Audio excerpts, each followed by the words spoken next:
నేనేం చేస్తాను కదా నీ చిన్న హృదయాన్ని దేనిగా మార్చేస్తాడు? వైట్ గా మార్చేస్తాడు. వైట్ గా ఉండడం ఇష్టమా, బ్లాక్ గా ఉండడం ఇష్టమా? వైట్ గా ఉండాలంటే ఏం చేయాలి? యేసు ప్రభువు పాపాలు ఒప్పుకోవాలి, చేసిన తప్పులన్నీ క్షమించేసేయాలి నువ్వు అడగాలి. అప్పుడు యేసుక్రీస్తు రక్తంలో నువ్వు కడగబడతావు. కడుగుకున్న తర్వాత నువ్వు ఏ విధంగా ఉంటావు? వైట్ గా ఉంటావు. నీకు ఏ హృదయం ఇష్టం? బ్లాక్ గా ఉండే హృదయం ఇష్టమా, వైట్ గా ఉండే హృదయం? వైట్ గా ఉండే హృదయం ఉండాలంటే నువ్వు యేసయ్య మాట వినాలి, యేసుక్రీస్తు చెప్పినట్టుగా చేయాలి. ఆయన మాట వినాలి, ఆయన వాక్యం చదువుకోవాలి, ఆయనకు ప్రార్థన చేసేదానిగా ఉండాలి. అప్పుడే నీ హృదయం వైట్ గా ఉండాలి. లేకపోతే నా ఇష్టం వచ్చినట్లు నేను ఉంటా, సాతాను చెప్పినట్లు నేను చేస్తా, అమ్మ మాట వినను, నాన్న మాట వినను, చర్చిలో అంకులలో అన్నల మాట వినను, బాగా అల్లరి చేస్తా అంటే నీకు ఏ విధంగా ఉంటుంది? బ్లాక్ గా ఉంటుంది. ఎవరు చెప్పినట్లు నేను వినను, నేను చెప్పినట్లే నేను చేస్తాను, బాగా అల్లరి చేస్తా, దేవుని వాక్యం నేర్చుకోను, అల్లరిగా తిరుగుతా, చెడ్డ మాటలు మాట్లాడతా, సినిమా పాటలు పాడతా, నా ఇష్టానుసారంగా నేను ఉంటానంటే నీ హృదయం దేనిలా ఉంటుంది? బ్లాక్ బ్లాక్ గా ఉంటే నీ హృదయం ఎవరుంటారు? సాతాను ఉంటాడు. నీకు ఇష్టమన్నానా? అమ్మ నాన్న నిన్ను పొద్దున్నే రెడీ చేసి సండే స్కూల్ పంపినారు. ఎందుకో తెలుసా? వాక్యం నేర్చుకోవాలా, పాటలు నేర్చుకోవాలా, యేసయ్య మాట వినాలని సండే స్కూల్ పంపినారు. నీ హృదయము, నీ చిన్న హృదయం ఏ విధంగా ఉండాలి? వైట్ గా ఉండాలి. వైట్ గా ఉండాలి అంటే నువ్వు యేసయ్య మాట వినాలి, యేసయ్య రక్తంలో నువ్వు కడగబడాలి. వస్తున్నారా అందరూ సండే స్కూల్ కి? రెగ్యులర్ గా వస్తున్నారా? యేసయ్య నమ్ముకున్నావా? నీ చిన్న హృదయంలో యేసయ్య ఉన్నాడా? నీ చిన్న హృదయంలో యేసయ్య ఉంటే మంచిది నాన్న. నేను ఇంకా యేసయ్య లేకుండా నీ చిన్న హృదయం నల్లగా ఉండేదనుకో, నువ్వు ఎక్కడికి వెళ్ళలేవు, పరలోక రాజ్యానికి వెళ్ళలేవు, ఆ బంగారు పట్టణానికి వెళ్ళలేవు, ఆ బంగారు వీధుల్లో నువ్వు నడవలేవు, ఆ బంగారు ఇంట్లో నువ్వు ఉండలేవు. నువ్వు బంగారు వీధిలో ఉండాలంటే నీ హృదయం ఏ విధంగా ఉండాలి? వైట్ గా ఉండాలి. యేసుక్రీస్తు నమ్ముకున్నా నీవు, యేసుక్రీస్తు నమ్ముకున్నా కావాలా అన్నవాళ్ళు మొన్న పోయిన శనివారం ఎంతమంది బాప్తిస్మం తీసుకున్నారో తెలుసా? 20 కొంతమంది వచ్చినారు కదా, పిల్లలు చాలా మంది వచ్చింటారు కదా, బయటకి వచ్చి బాప్తిస్మం. యేసుక్రీస్తు నమ్ముకున్న మనము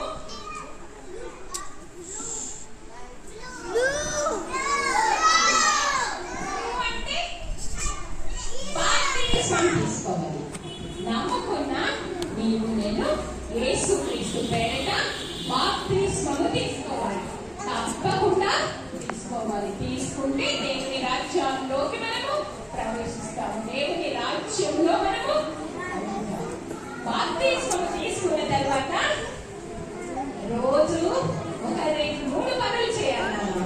బాప్తిస్మం తీసుకున్న తర్వాత 3 పనులు చేయాలి. మొట్టమొదటిది బైబిల్ చదువుకోవాలి, రెండవది ప్రార్థన చేసుకోవాలి, మూడవది సండే స్కూల్కి రావాలి. ఎన్ని పనులు చేయాలి? ఒకవేళ యేసుక్రీస్తు నీ హృదయంలో ఉంటే 3 పనులు చేయాలి. ఫస్ట్ ఏంటి? బైబిల్ చదువుకోవాలి, రెండవది ప్రార్థన చేసుకోవాలి, మూడవది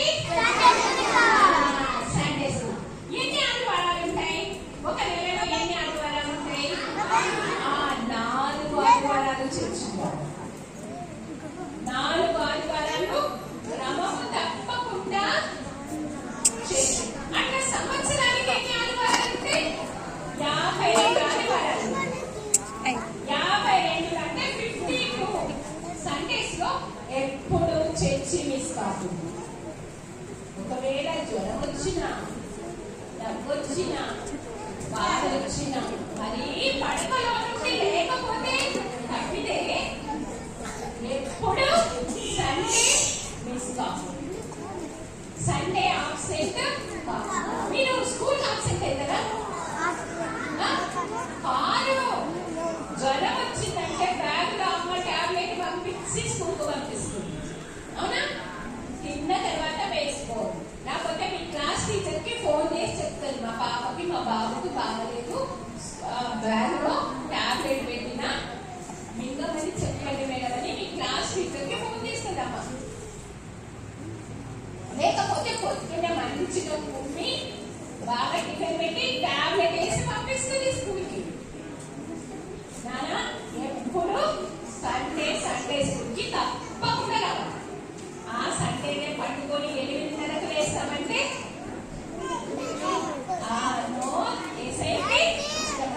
ఎన్ని పనులు చేయాలా? ఏమేమి పనులు? ఏమేమి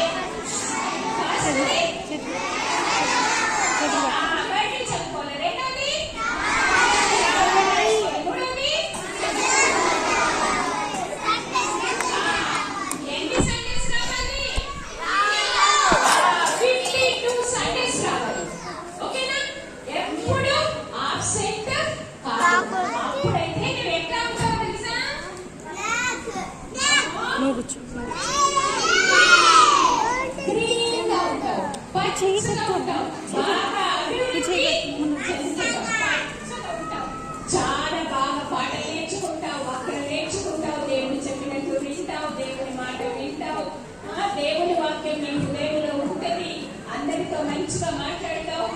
అప్పుడు నీ జీవితము బాగా ఒక చెట్టులాగా అభివృద్ధి చెందుతుంది. బంగారు పట్టణంలోకి వెళ్ళాలంటే యేసయ్యని నమ్ముకోవాలి. యేసయ్య నమ్ముకున్న తర్వాత 3 పనులు చేయాలి. ఒకవేళ యేసయ్య నమ్ముకోకపోతే నీ హృదయం ఎట్లుంటది? ఓకేనా? నేను ఇప్పుడు ఆ కలర్స్ చూపిస్తాను, మీరే చెప్పాలి. నేను ఎవరిని అడిగితే వాళ్ళే చెప్పాలి, అందరూ చెప్పాలి. అందరూ చేతులు పెట్టుకోండి.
గట్టిగా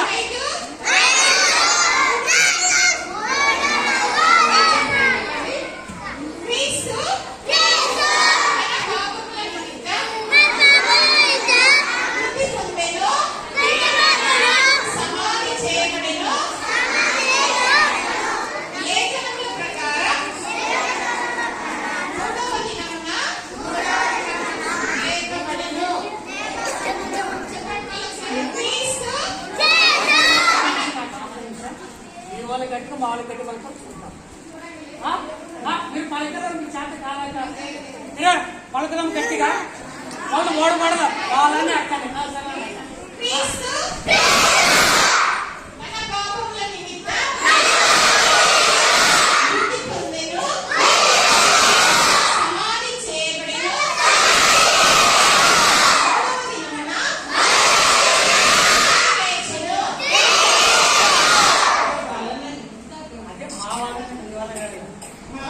సరే కొంచెం వాళ్ళు దేవుడు నేర్చుకున్న చూసినప్పుడు మీ వల్ల మా వాళ్ళు కొంచెం నేర్చుకొని వస్తారా ఓడబడదా సరేనా